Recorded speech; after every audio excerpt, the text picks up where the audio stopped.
So the big question is this: how do aspiring real estate investors like us escape from the rat race and build real wealth and freedom without access to millions of dollars in investment capital and start to live the life that we know we deserve?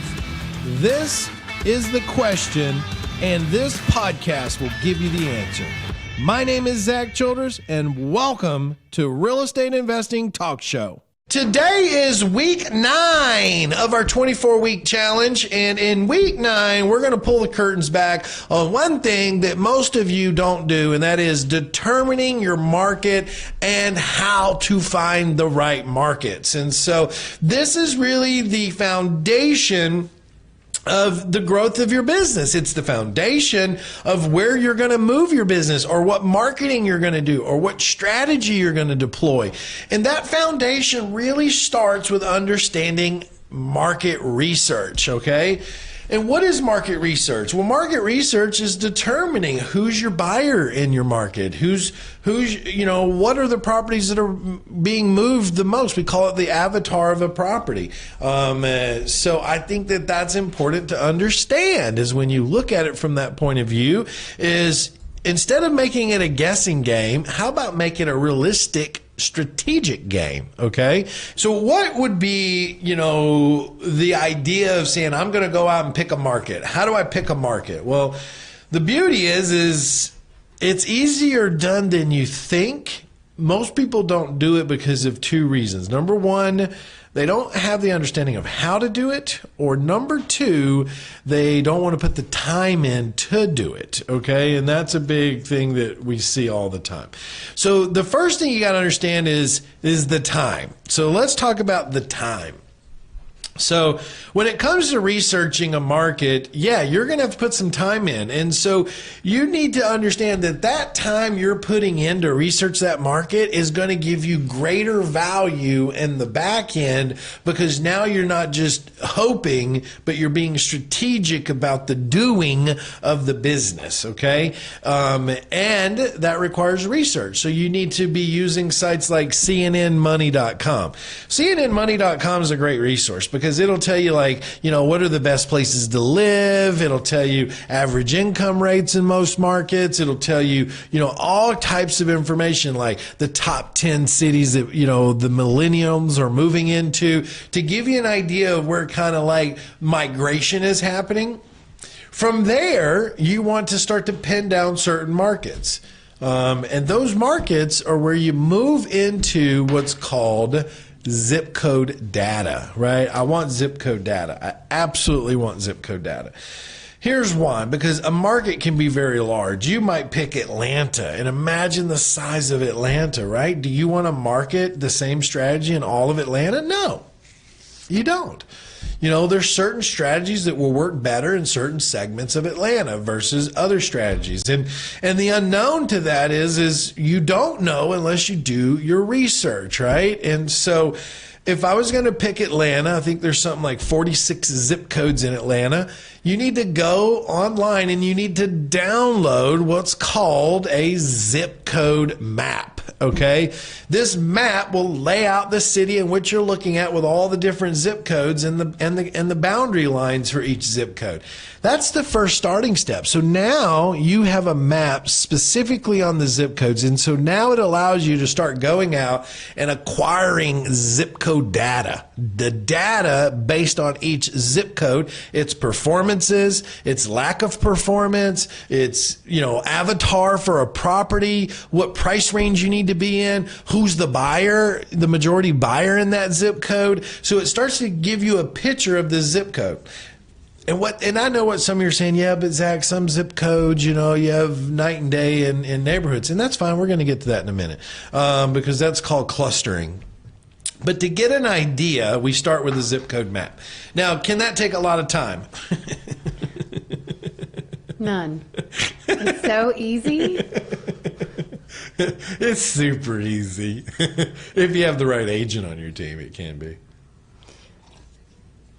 But it does take some time, guys. Like, it really does. It's the commitment to your business, right? It's you committing and saying, I'm going to do this, and I'm going to do it right the first time. I'm going to put the time and energy in, and I'm going to make sure that I'm strategic about my business model. And that's what we're doing here. If you think about it, we're running a business.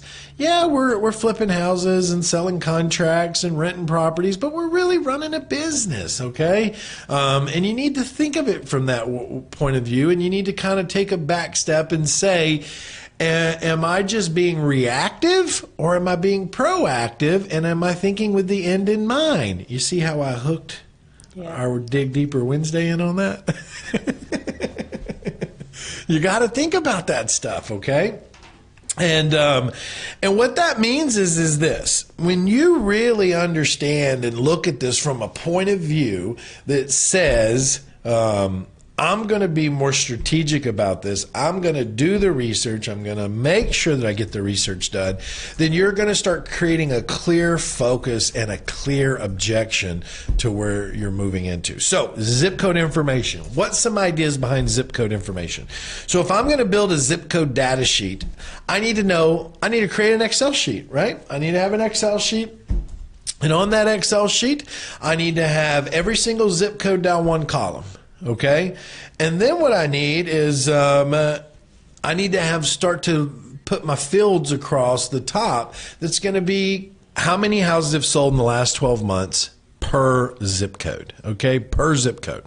So you're going to see some zip codes where they have 1,200 houses sold in the last 12 months. You're going to see some zip codes where 100 houses have sold in the last 12 months. And the reality is that's all useful information, okay? It's all useful information. It just helps you get a guideline of, what's the activity level? So, and who's the buyer types? So when you look at that, you then want to move over to, once you know how many houses have sold in the last 12 months, you then want to identify what's the average sales price per zip code. And I'm going to tell you why.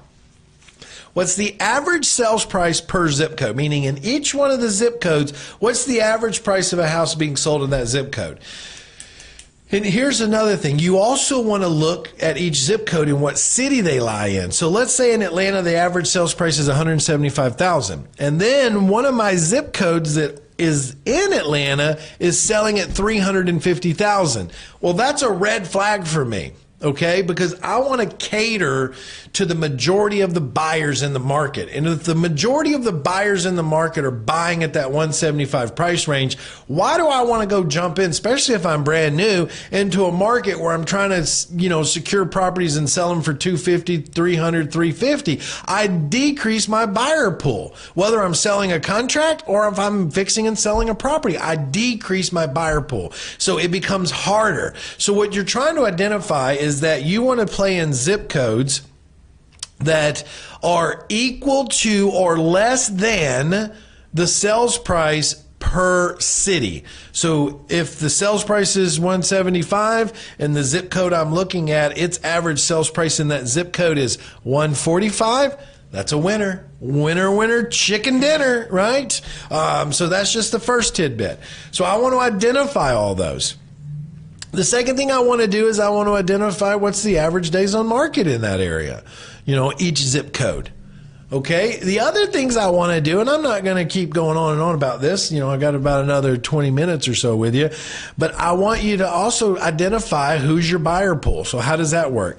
I want to go to my agent and I want to say, look, this zip code sold 1,000 houses in the last 12 months. How many of those houses were sold to a retail buyer? Meaning someone getting financing, okay? How many of those were sold to someone getting financing?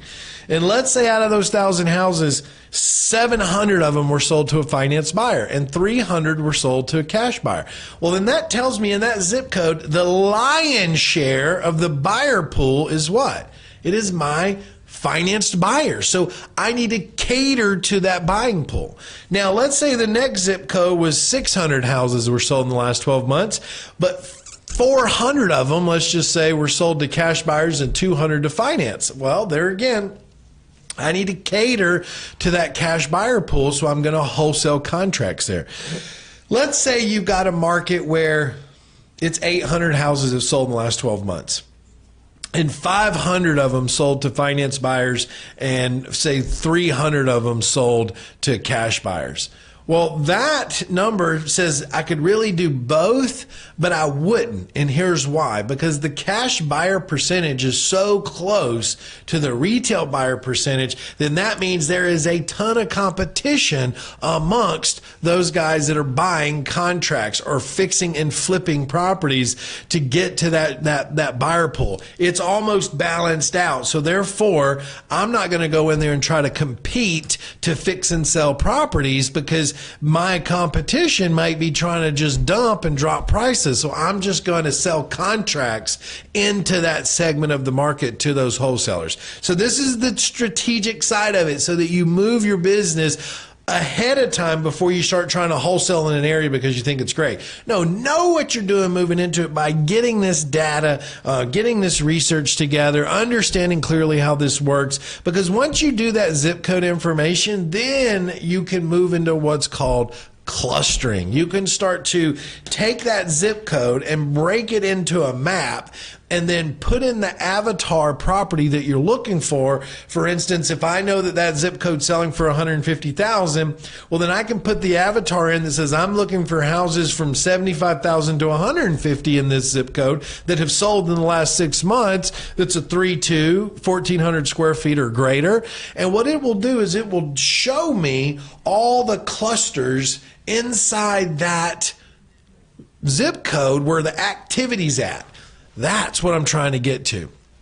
And the other reason that it does that is for all the people that are watching this saying, yeah, but in my zip code, you got a $500,000 house and you got $200,000 houses. Well, what that does for me is it allows me to eliminate and push out all those subdivisions that are selling for $500,000 to $1 million that doesn't need to be calibrated inside this clustering map. And so that's huge. This is something that we teach heavily at our 3-day event. So with that said, we've been talking about your market. We've been talking about determining the market for you. And I think that that's a big aspect of your success. It's one of the things that I teach at the 3-day event on really how to look at all the different angles, the websites, how to gather all this data, how to put it together so that you understand your zip code matrix and really what the mapping is for, and then how to start taking those zip codes and drilling those zip codes down into clustering zones. I mean, that's very, very, very important. There's sites out there that you should pay attention to and really kind of get on and do some research. One of them is MGIC. The reason MGIC is important is it's a mortgage guarantee insurance corporation. It's the company that puts insurance together for mortgages. And so they have a lot of great data for you out there. There's another one called PMIgroup.com. You might want to research them. And just the thing is gathering data. The more data you gather, the better you're going to understand your market. Okay. And some of you might have this book. I'll give you a little bit of a jump start. If you have my business blueprint book, that is the 24-week model that we're going through. And so you might, if you want it or if you've received it somewhere, you might want to be following along with that as well. I highly recommend that you do that. So, some other ways of segmenting a market to give you an idea. This is another little ninja trick. We use ListSource, and I've used ListSource for years and years and years. And why is ListSource so powerful? Because let me explain something to you. I can go to ListSource, and I can pick a market like Atlanta, Georgia. And I can say to Atlanta, Georgia, hey, look, I want to pull all the foreclosures, the 30, 60, 90-day late foreclosures that are happening in Atlanta, Georgia. Now listen, follow me. I can then acquire that list.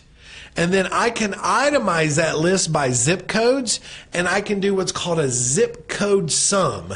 And then I can identify which zip codes are having the highest foreclosure rates. So I know that those are areas that have a high need for a solution. That's one way, right? I can also go in there and do the same type of list filtering and aggregation for like landlord purchases. And I can pull that list and itemize it by zip code so that I can identify which zip codes are identifying the most purchases for landlords. You with me? The other side of it is looking at some type of cash buyer database. I can go into a cash buyer database. We offer one for our coaching students, and I can pull all the cash buyers in that market, say Atlanta, and I can go itemize those cash buyers by zip code so I can identify where the majority of the cash buyers are buying at. All of this stuff and all this resource and all these tools allow us to strategically plan our approach into a market first, okay? Not just let's go market, but let's research, let's identify, let's find the needs. Let's look at this from a point of view of saying, if I'm going to go here, I want to have the highest and most effective results that I can get from moving into this market. And the sad part really is that most people don't ever do this. They don't do it. And listen, and this is probably the only time I'm going to ever say this to you as my students, my followers, is that that's not your fault. You'll never hear me say that again, okay?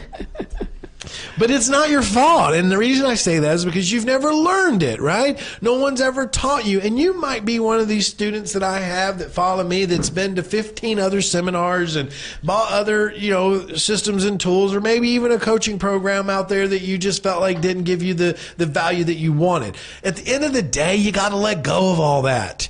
And you got to start identifying, I'm not quitting. Obviously, you're not a quitter.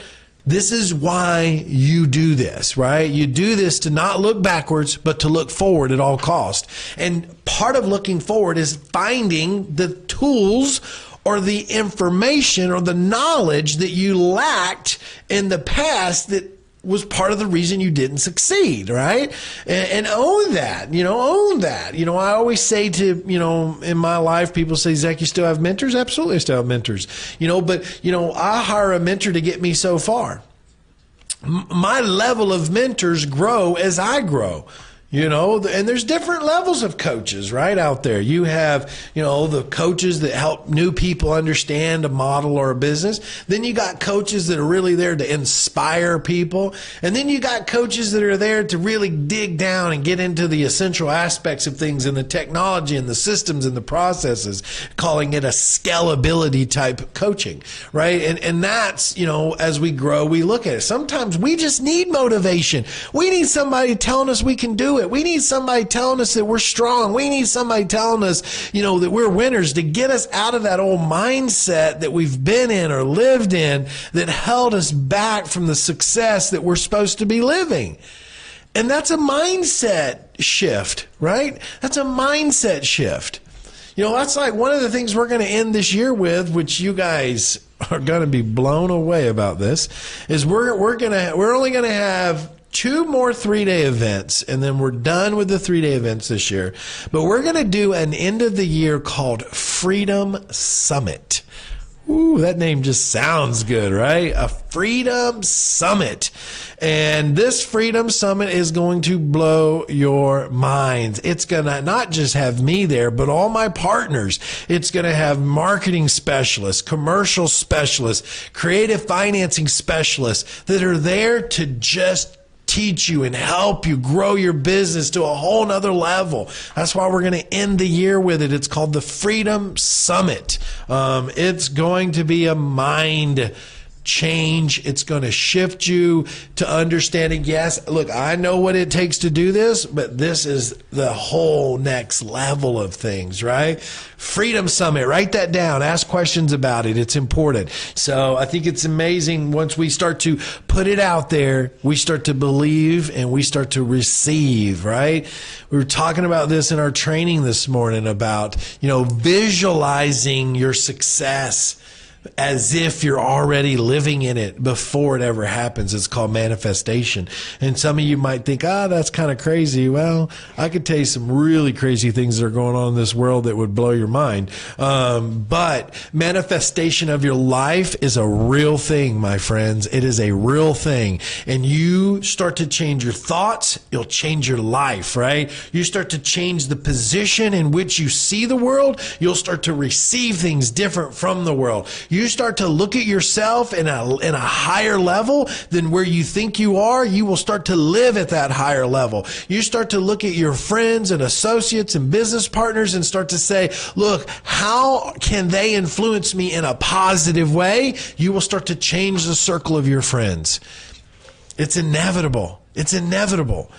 You've got to want it, though. You've got to want this type of training. You got to be willing to go do this research that we've been talking about today. You got to be willing to put that time in and that effort in. And you got to be willing to say, I will do whatever it takes to make this business work and live the life that I want. That's the game changer. It has nothing to do with what's out there. It has everything to do with you. And are you willing to drop your ego long enough to say, I need help. I need help. And I need to find where I can get that help. And let me tell you something. I'm willing to give an olive branch to you. I'm willing to say, talk to someone in my student advisor team. Come to my 3-day event. Learn what we're doing. Learn what we're teaching others. See the difference. Feel the difference. Be around people that actually enjoy what they're learning. Put yourself in that position and you'll succeed. You absolutely will succeed. I say it all the time. Get the right support, stay focused, and commit to this thing, and you'll make it.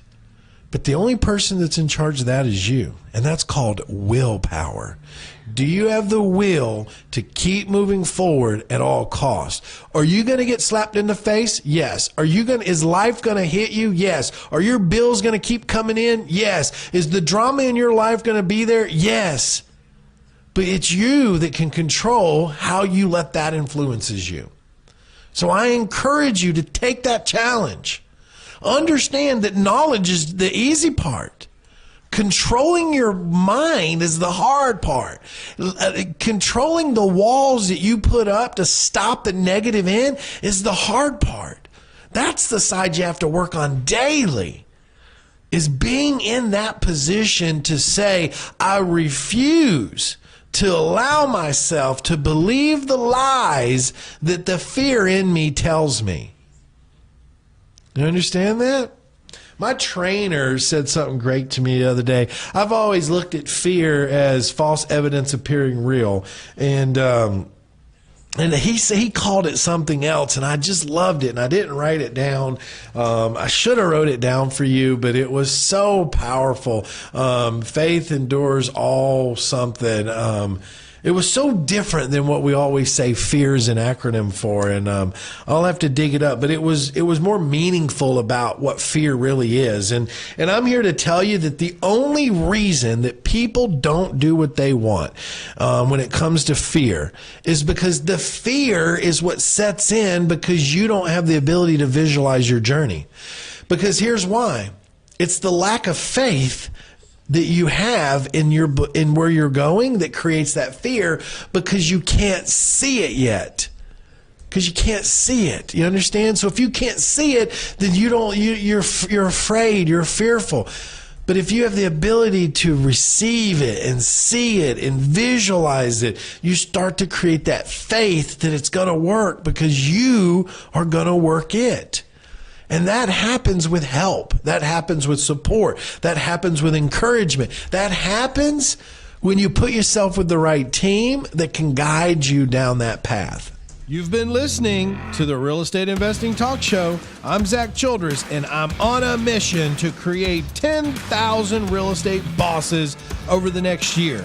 Will you be one of them? Head over to my website, reisuccessacademy.com/web class, and register for my free web class where you'll discover how to escape from the 9-to-5 grind and become your own boss in real estate. See you there.